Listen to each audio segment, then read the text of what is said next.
Kepada seluruh masyarakat Kota Pekalongan dan sekitarnya, jangan ragu untuk mendaftarkan putra-putrinya ke SMP Islam Pekalongan. Insya Allah kami siap mendidik menjadi insan yang lebih baik, yang berakhlakul karimah dan berprestasi.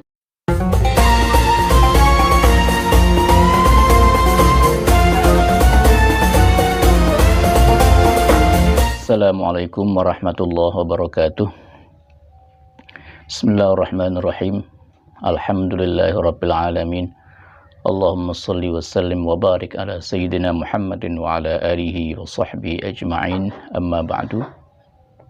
Pemirsa channel YouTube Mutiara Ramadan SMP Islam Pekalongan yang saya hormati, yang berbahagia.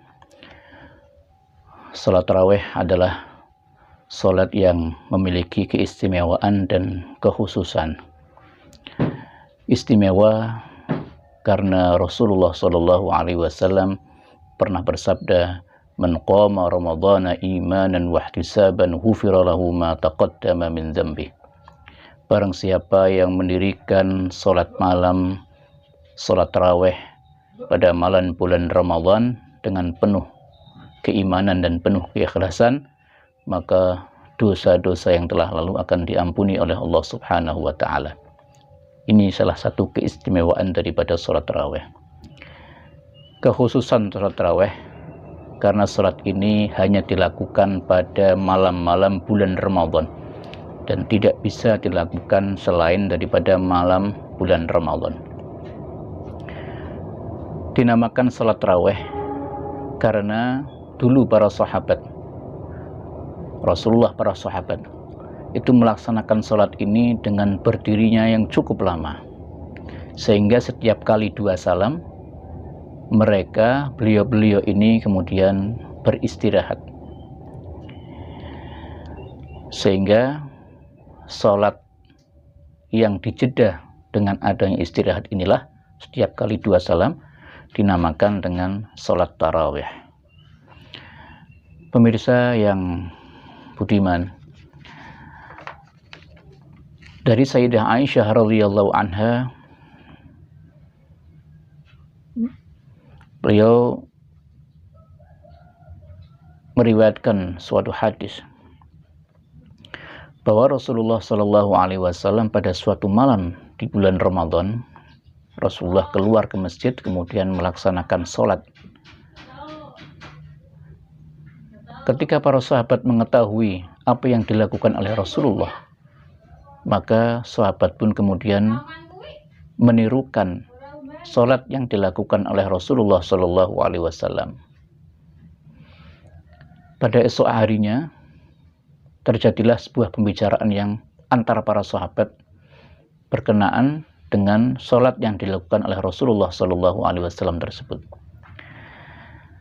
Pada malam berikutnya Rasulullah kembali keluar dari rumah beliau menuju ke masjid, kemudian sholat sebagaimana yang dilakukan pada malam sebelumnya. Mengetahui hal tersebut, sahabat kemudian juga ikut melaksanakan sholat seperti apa yang dilakukan oleh Rasulullah SAW. Malam berikutnya Rasulullah pun kemudian keluar lagi, kemudian sholat sebagaimana pada malam-malam berikutnya. Sementara karena pembicaraan ini sudah meluas, sehingga banyak sahabat yang hadir datang ke masjid menunggu Rasulullah, dan sahabat ingin melaksanakan sholat sebagaimana sholat yang dilakukan oleh Rasulullah SAW. Namun sholat tersebut sholat yang dilakukan sendiri-sendiri, tidak berjamaah.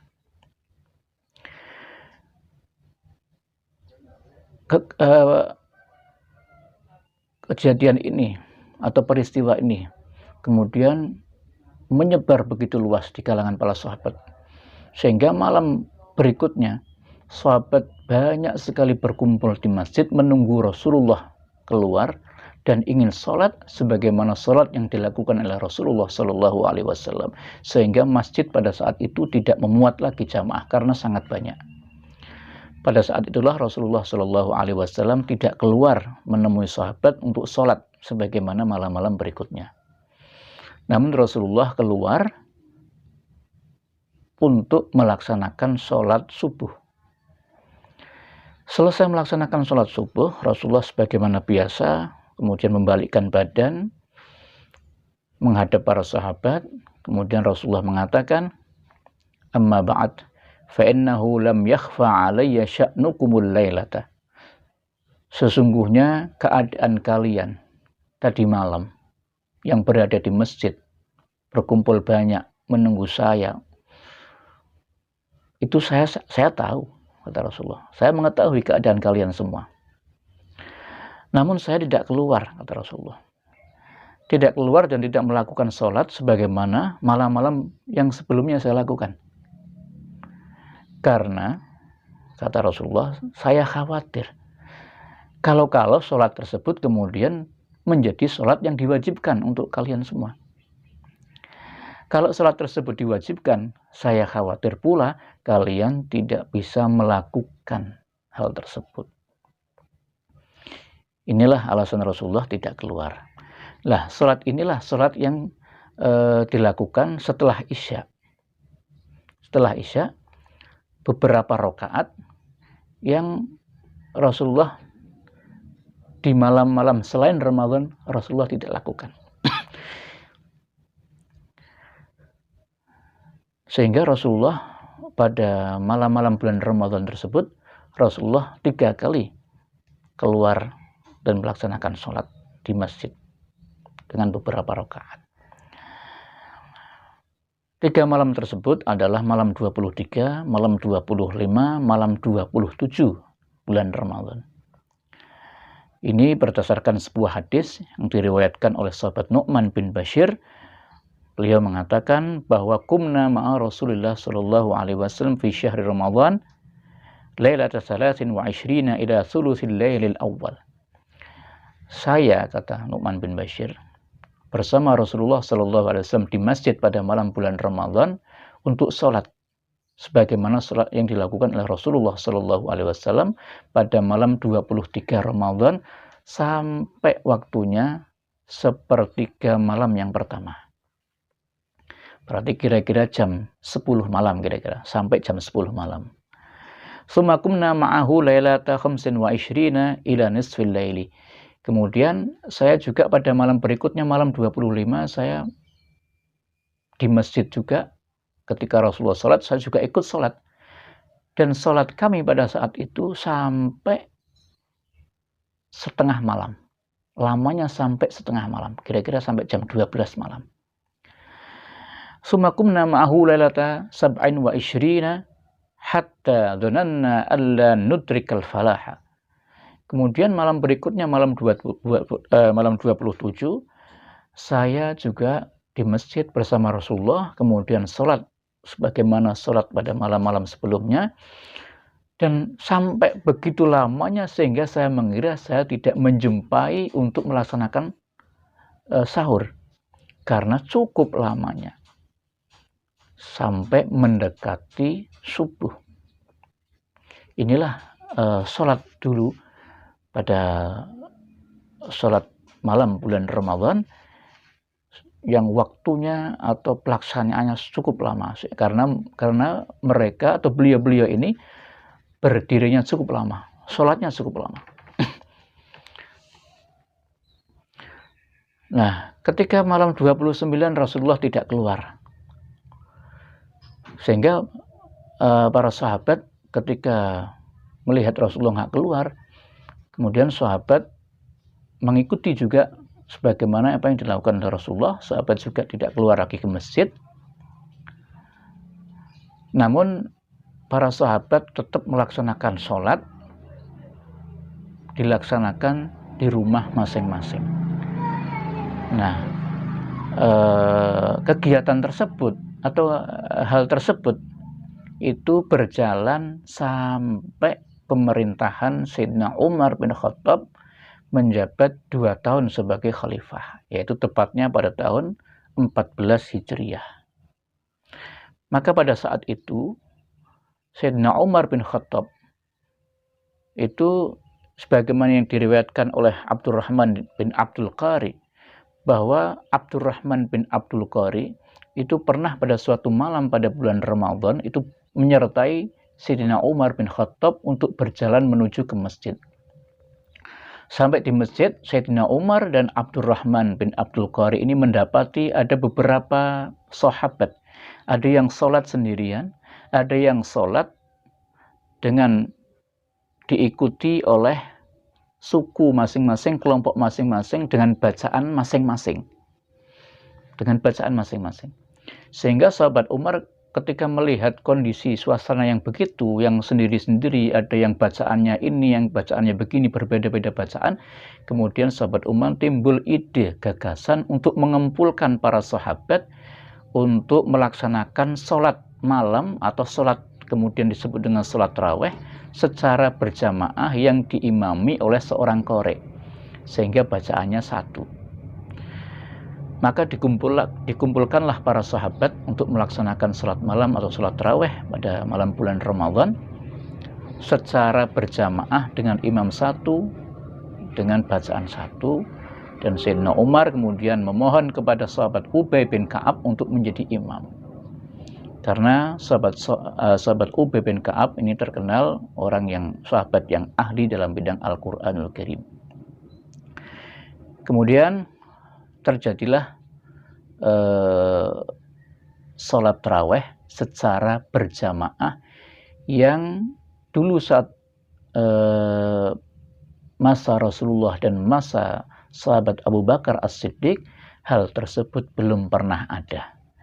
Sehingga sahabat Umar pada saat itu mengatakan, ni'mal bid'atu hadhihi, sebaik-baik bid'ah adalah ini, yaitu sholat tarawih berjamaah. Pada suatu saat sahabat Ali karramallahu wajhah itu mengajak Sayyidina Umar bin Khattab untuk melaksanakan sholat malam atau sholat tarawih di bulan Ramadan. Sahabat Ali mengabarkan kepada sahabat Umar bahwasanya di atas langit yang 7 itu ada salah satu tempat yang disebut dengan Hadiratul Qudsi atau tempat yang suci, yang ditempati oleh golongan para malaikat yang disebut dengan Ar-Ruh. Maka saat malam Lailatul Qadar tiba, sekelompok malaikat yang tersebut dengan golongan ruh yang berada di tempat Hadiratul Qudsi inilah memohon izin kepada Allah untuk turun semuanya ke bumi. Dan saat mereka mendapati ada salah seorang hamba Allah yang sedang melaksanakan sholat atau beribadah atau berjalan dalam sebuah kebaikan, maka orang tersebut akan mendapatkan barokah dari Allah Subhanahu wa Ta'ala. Maka saat Sayyidina Ali karramallahu wajhah itu mengabarkan hal tersebut kepada Sayyidina Umar, kemudian Sayyidina Umar mengatakan, ya Abul Qasim, fatuharridin nasa 'ala sholati hatta tusibahum al-barakah. Wahai Abul Hasan atau sahabat Ali karramallahu wajhah, kalau begitu ajaklah semua sahabat untuk melaksanakan sholat sehingga mereka mendapati keberkahan dari Allah Subhanahu wa Ta'ala. Dalam sebuah riwayat yang diriwayatkan oleh Abi Ishaq Al-Hamdani, yang mengatakan bahwa suatu malam sahabat Ali karramallahu wajhah itu keluar rumah, yaitu setelah Sayyidina Umar bin Khattab wafat. Ketika keluar rumah, sahabat Ali jalan, dan sahabat Ali mendapati rumah-rumah itu masih terang benderang dengan lentera, dengan penerangan yang masih menyala. Mendapati masjid yang masih ramai, yang masih terang, dan di antara rumah-rumah dan masjid-masjid itu dihiasi dengan bacaan-bacaan Al-Quranul Karim. Maka saat mendapati suasana yang seperti itu, sahabat Ali kemudian berdoa kepada Allah, nawwarallahu laka ya ibnal Khattab fi qabrika kama nawwarta masajidallahi ta'ala bil Qur'ani. Semoga Allah menerangi kuburmu, wahai sahabat Umar bin Khattab, sebagaimana engkau telah menerangi masjid-masjid Allah dengan bacaan Al-Quran. Pemirsa yang budiman, pelaksanaan tarawih secara berjamaah itu baru ada itu pada saat kepemimpinan Khalifah Umar bin Khattab. Yang laki-laki, yang golongan laki-laki diimami oleh sahabat Ubay bin Ka'ab. Sedangkan yang dari golongan perempuan diimami oleh sahabat Sulaiman bin Abi Hasamah. Namun ada juga pendapat yang mengatakan yang perempuan diimami oleh Tamim Ad-Dari. Inilah sedikit sejarah adanya sholat taraweh yang dulunya awalnya tidak berjamaah, sekarang semenjak Sayyidina Umar sampai sekarang sholat tersebut menjadi sholat yang dilakukan secara berjamaah, dan sholat ini termasuk sholat sunnah yang memiliki keutamaan yang luar biasa sebagaimana yang saya sampaikan di awal tadi. Demikian sedikit yang bisa saya sampaikan berkenaan dengan sholat tarawih. Namun sebelum saya akhiri, ada satu kuis atau pertanyaan dari saya. Silakan bisa dijawab. Sejak kapan sholat tarawih itu dilakukan secara berjamaah? Demikian, kurang lebihnya mohon maaf. Wallahul muwaffiq ila aqwamit thoriq. Wassalamualaikum warahmatullahi wabarakatuh.